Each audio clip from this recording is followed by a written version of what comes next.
Israel और Iran के बीच 5वें दिन भी हवाई हमले जारी हैं। तेल अवीव में जोरदार धमाकों की आवाज गूंज रही है।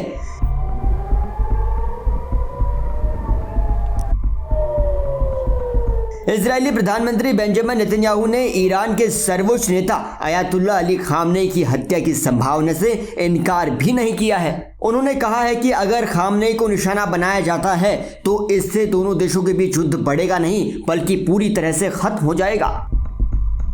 इजराइल ईरान के बीच अब दिनों दिन जंग बढ़ती ही जा रही है, लेकिन ऐसे में इजरायली प्रधानमंत्री बेंजामिन नेतन्याहू ने एक अमेरिकी चैनल से बातचीत करते हुए कहा है कि ईरान के सर्वोच्च नेता अयातुल्लाह अली खामनेई की हत्या की संभावना से इनकार नहीं करते हैं। जब उनसे पूछा गया कि क्या इजराइल खामनेई को मार सकता है तो नेतन्याहू ने कहा कि इजराइल वही कर रहा है जो उसे करना चाहिए।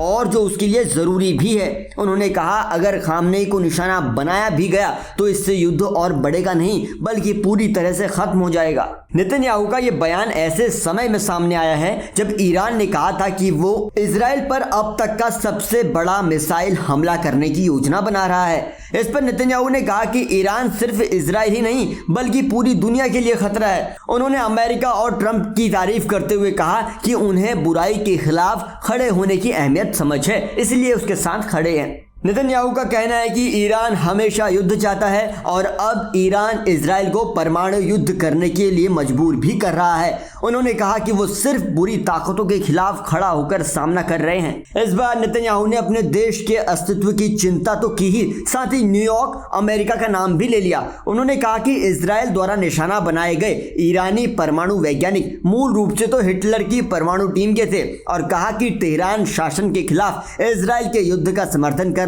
और अमेरिका के हित में है।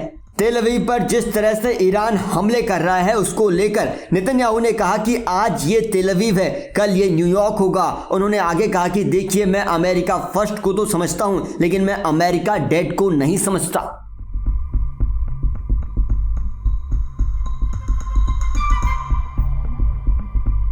नेतन्याहू बार बार इजराइल पर हो रहे ईरानी हमलों को लेकर अमेरिका से जरूर जोड़ रहे हैं। वो जानते हैं कि इस पूरी वॉर में अमेरिका का साथ बहुत जरूरी है। इसमें इजराइल और ईरान एक दूसरे को गंभीर हमलों की चेतावनी तो दे ही रहे हैं, लेकिन दोनों देशों के बीच 5वें दिन भी लड़ाई लगातार जारी है। ईरान के स्वास्थ्य मंत्रालय के मुताबिक शुक्रवार से अब तक इजरायली हमलों में करीब 224 ईरानी नागरिक मारे गए हैं और 1200 से ज्यादा लोग जख्मी हुए हैं। वहीं इजराइल के मुताबिक ईरान की ओर से हुए मिसाइल और ड्रोन हमलों में अब तक 24 इजरायली नागरिकों की मौत हो गई है और 592 से ज्यादा लोग जख्मी हैं। नेतन्याहू ने हाल ही में उन रिपोर्टों की निंदा भी की जिनमें कहा गया कि ईरान दुश्मनी खत्म करना चाहता है। जब ईरान ने इजराइल को लेकर ऐसा कहा तो नेतन्याहू ने इसके जवाब में ये कहा कि ये सब बातचीत फर्जी है। ईरान झूठ बोलता है और धोखा देता है। वो ऐसा इसलिए करता है ताकि अमेरिका को अपने साथ रखे। उन्होंने कहा कि ये ईरान का अपने परमाणु और बैलिस्टिक मिसाइलों को बनाते रहने का एकमात्र षड्यंत्र है जो पूरी दुनिया के लिए खतरा है।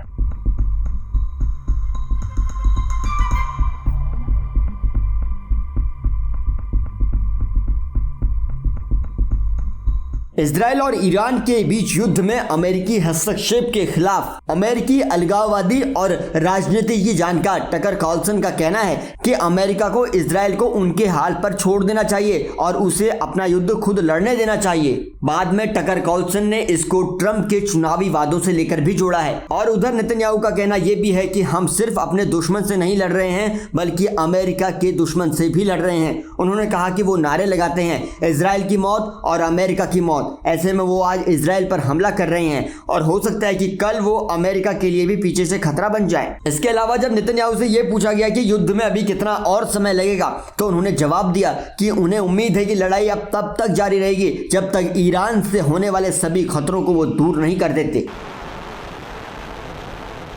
फॉक्स न्यूज के मुताबिक ट्रंप जल्दी से एक आपात मीटिंग बुलाने जा रहे हैं। फ्रांस के राष्ट्रपति इमैनुअल मैक्रों ने ट्रंप के इस कदम को सही बताया है और कहा है फिलहाल सबसे ज्यादा जरूरी ईरान और इजराइल सीजफायर पर राजी हों ये है। उधर ट्रंप ने अपने social media platform truth social पर भी लिखा कि ईरान को वो डील साइन करनी चाहिए थी जो मैंने उन्हें दी थी। बहुत अफसोस की बात है कि कितनी जानें जा रही हैं। साफ कहूं तो ईरान को कभी भी न्यूक्लियर हथियार नहीं मिलने देना चाहिए और मैंने ये बार बार कहा है, हर किसी को तेहरान तुरंत खाली कर देना चाहिए। फिलहाल ईरान और इजराइल के बीच ये वॉर कितनी आगे तक जाएगी ये तो आने वाला समय ही बताएगा, लेकिन अब दुनिया भर के देश इस वॉर से प्रभावित होने लग रहे हैं।